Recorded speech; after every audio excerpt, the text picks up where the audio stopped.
हिमांशु, जो चक्रव्यूह ममता बनर्जी और विपक्ष रचने का प्रयास कर रहा था, क्या वो उसमें सफल होता हुआ आपको दिख रहा है? और दो तीन सवाल एक साथ पूछ रहे हैं हिमांशु आपसे। एनडीए की क्या तैयारी है, एनडीए की क्या रणनीति है, और क्या मुख्तार अब्बास नकवी भी हो सकते हैं एनडीए के उम्मीदवार? देखिए सईद, सबसे बड़ी बात यह है कि ममता बनर्जी ने जो चक्रव्यूह रचा था वो उसमें सक्सेस नहीं हो पाई है। जो मेन अपोजिशन पार्टीज हैं जिनका वोट शेयर बहुत ज्यादा है, वो तीनों पार्टीज जो हैं इस मीटिंग में नहीं आई हैं, जिनका लगभग राष्ट्रपति चुनाव में 1 लाख से ज्यादा का वोट शेयर है। उनमें वाईएसआर कांग्रेस है, टीआरएस है और साथ ही साथ बीजेडी है। आम आदमी पार्टी को भी उसमें हम जोड़ लेते हैं। ये 4 ऐसी पार्टी हैं जिनका रिप्रेजेंटेशन उसमें नहीं था। अगर वो चारों पार्टीज ममता की मीटिंग्स में नहीं आती हैं तो ये मानना चाहिए कि ममता ने जो रणनीति बनाई थी वो उसमें सक्सेस नहीं हुई। हाँ, एक रणनीति में वो जरूर सक्सेस हुई।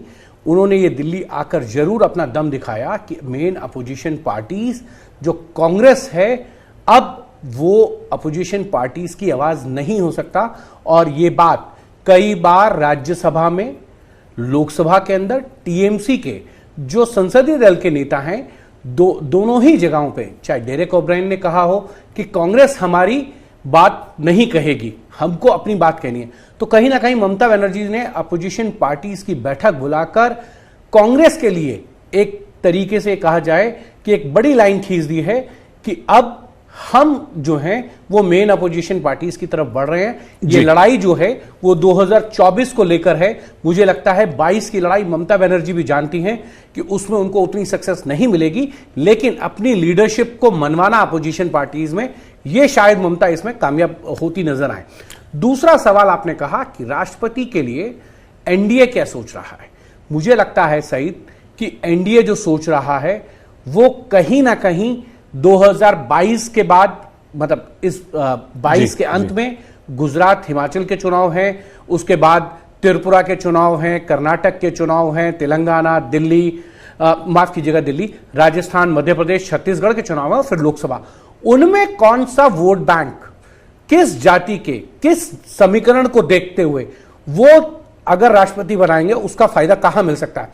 मैं आपको पिछले 2017 की घटना को एक बार फिर से बता देता हूं। शायद मेरी और आपकी 3 दिन पहले भी जब बात हुई थी, मैंने बताया था कि रामनाथ कोविंद को जब चुना गया था, उनको दलित चेहरे के तौर पे पेश किया गया था। गुजरात चुनाव थे और गुजरात चुनाव में 6% कोली समाज का वोट था। रामनाथ कोविंद जो महामहिम है, वो कोली समाज को रिप्रेजेंट करते थे, और राष्ट्रपति बनने के बाद उन्होंने अगर सबसे पहला अपना दौरा किया था तो वो गुजरात में किया था और ट्राइबल एरियाज में जाके किया था। तो कहीं ना कहीं ये कोशिश रहेगी बीजेपी की कि वो उस वोट शेयर को टारगेट करे जो उनको सबसे ज्यादा फायदा पहुंचा सकता है। आज के दौर में मैं उसमें दो कम्युनिटीज को देखता हूं। एक है ओबीसी। आप याद कीजिए, जब मोदी सरकार 2 का पहला कैबिनेट एक्सपेंशन हुआ तो कहीं ना कहीं ये आया था कि अब की बार ओबीसी सरकार, तो एक चेहरा, चाहे वो उपराष्ट्रपति के तौर पर या राष्ट्रपति के तौर पर, आप ओबीसी चेहरा देख सकते हैं, जो मुझे समझ आता है राजनीतिक संवाददाता के तौर पर। दूसरा, वो एससी या एसटी। एससी आपने 2017 में बनाया है, एसटी, अब एसटी में भी कहां से, साउथ से आएंगे, नॉर्थ ईस्ट से, या किसी और क्षेत्र के, क्योंकि एक सामंजस्य बनाना होता है। आप देखिए कि रामनाथ कोविंद कानपुर से आते हैं, उत्तर प्रदेश से आते थे, और वेंकैया नायडू को बनाया गया था जो आंध्र प्रदेश से आते हैं, जहां बीजेपी अपनी जमीन तलाश रही है आज भी। तो वो जरूर बीजेपी सोचती है कि ऐसे व्यक्ति को ऐसे पद पे बैठाया जाए जिसका फायदा बीजेपी को मिले। तो अब ये देखना है कि मुख्तार अब्बास नकवी, मुझे मुख्तार अब्बास नकवी के राष्ट्रपति बनने के चांसेस बहुत कम नजर आते हैं। हां, मैं ये मान सकता हूं कि उपराष्ट्रपति के लिए उनके नाम को लेकर चर्चा हो सकती है, उसका एक कारण है।